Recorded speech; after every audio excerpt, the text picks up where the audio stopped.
Sarah Roberts at UCLA. I'm Megan McCarty-Carino, and that's Marketplace Tech. This is APM. Sweet strawberry icing. You're in Goodwill, and just past that vintage denim jacket you spot miniature donut earrings. You lean in. That's the scent of shopping success. Because at Goodwill, every item you buy funds local job training and more. So bring home those donut earrings and bring home so much good to your community. Goodwill. Bring good home. Brought to you by Goodwill and the Ad Council.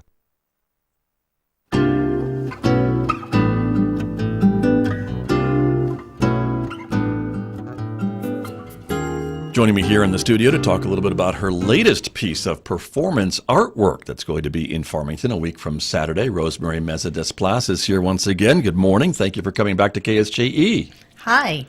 Good to see you. It's great to be here. Thank you very much. And so I think folks may be familiar maybe a little bit with some of your artwork. They have seen it certainly in galleries here in Farmington, but they've been on walls throughout the world, basically, your artwork. And so this is, though, a performance artwork. Yes. That you have been working on for the last few months, I would say. And it's going to be at this Farmington Civic Center. Correct. Week from Saturday. And it's the Miss Nalgas 2022 pageant. Miss Nalgas USA. Pardon me. Yes. 2022. Yes. And so it sounds like a beauty pageant. It looks like a beauty pageant, but it's a lot more than just a beauty pageant. It is. A lot more. It is. There's layers and layers and layers. So it's so Miss Nalgas USA 2022 is a faux beauty pageant, so it's not a real pageant, and it's like a vehicle to drive certain themes that I want to talk about in my work, in my artwork. And so there's a theme about identity in a broad context, but then in a more narrow context, there's a theme about identity and how people self-identify as Latinos or Chicanos or Mexican American or Latinx or Chicanx. Right. So, and then there's also themes about women, body positivity, beauty and women and aging. There's a syndrome that happens. It's called the Invisible Woman Syndrome that happens to women as they get over 50, where they are kind of ignored in society despite the contributions that they continue to make. So all these themes are wrapped up within the pageant itself. A lot of boxes you're ticking off, I think, in that description. Yeah, very much so.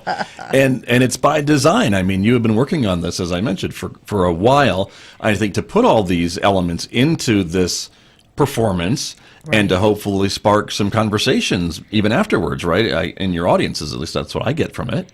Exactly, yes. So I've been working on this since February. Okay.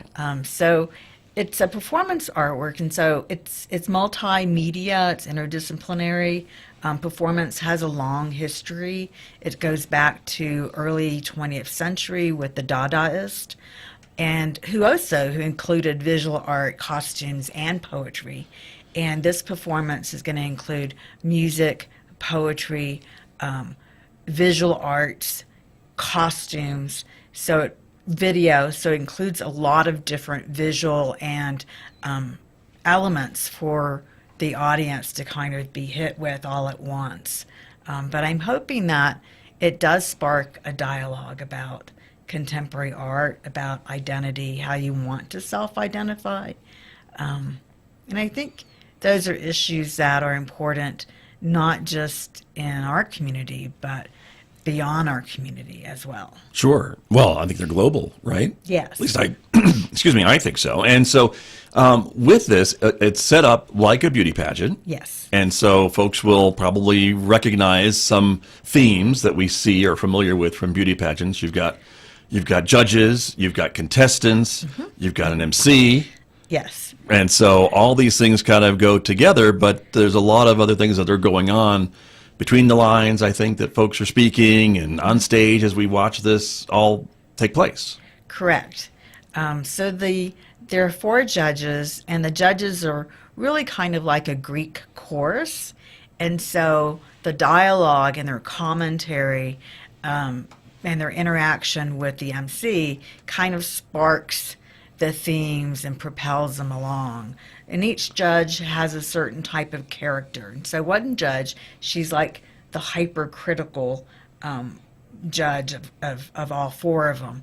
And so pretty much criticizes each contestant equally. Okay. No one escapes that. Right. And then the MC is so it's let me do a disclosure.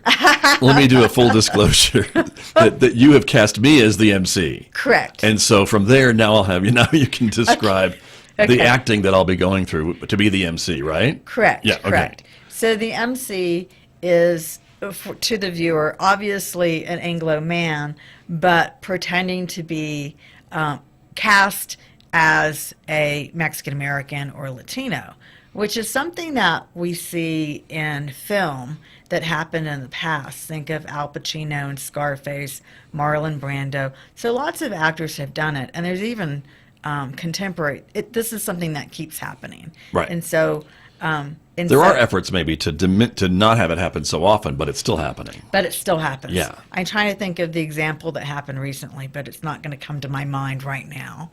But But that person represents that right. that casting, I guess, right? That idea of when you're looking for someone to play a Latino, where do you look? Right. And, and so often people go, well, we couldn't find any Latino actors, and that type of thing. And right. so each person in it is deliberate, and there's a reason that they're dressed and that the way that they are. Right. So in the contestants, so one is Rocky Rita Badlands, and that's a nod to the Beast-Eye Badlands.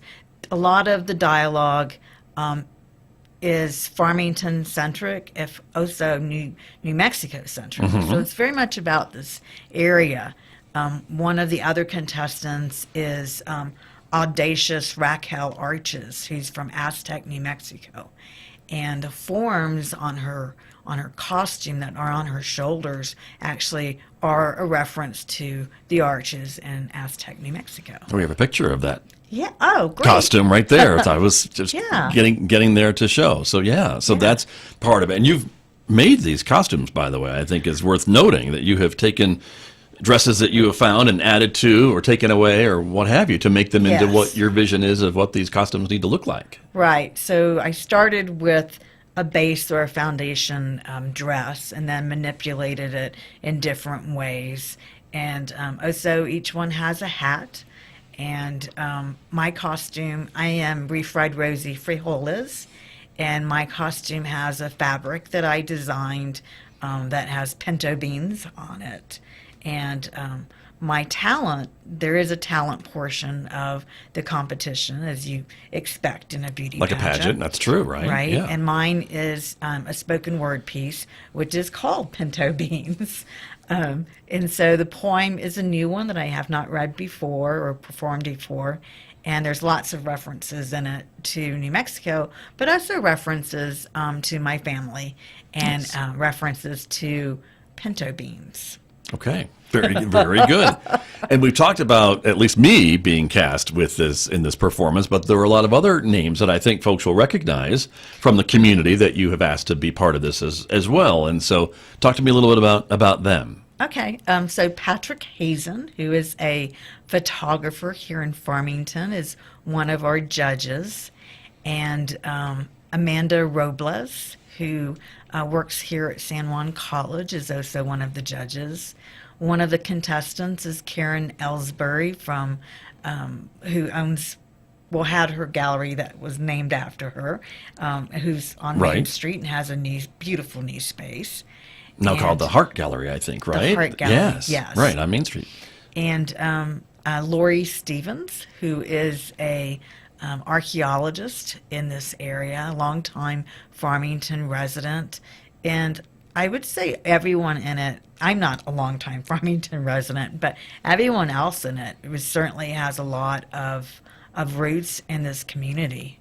And, part of doing this performance piece here is to bring contemporary performance to Farmington.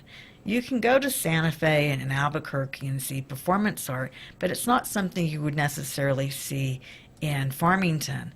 And also, I wanted to do it downtown or near the downtown area because I'm invested in this community and I want to see that revitalization going on, and I want to be part of it and bring something to it.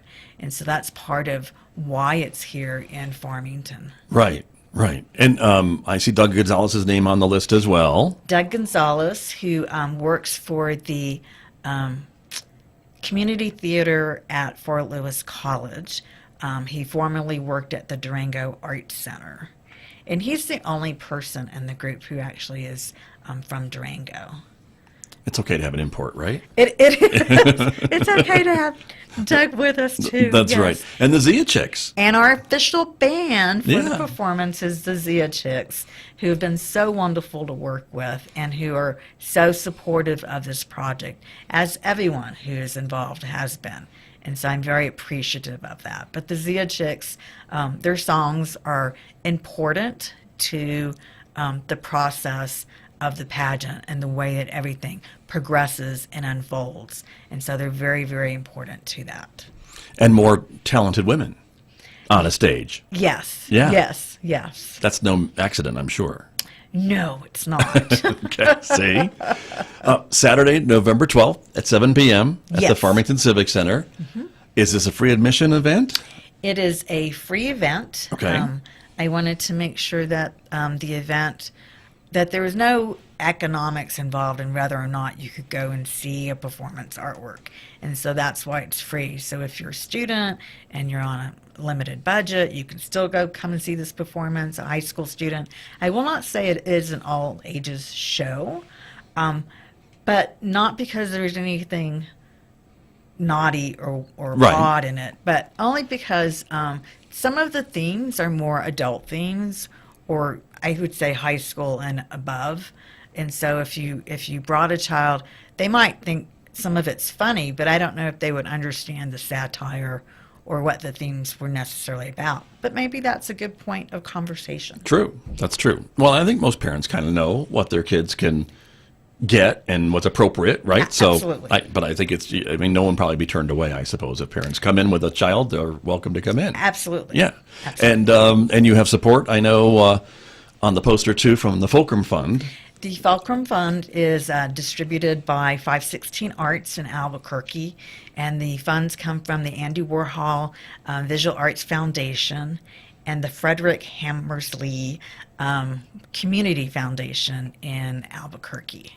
And so I'm very lucky to have gotten the funding to create this one night only performance artwork. That's true. It's just one night. It is just one night. So if you miss it, you miss it. Yes. Yeah. And so that's the thing. Exactly.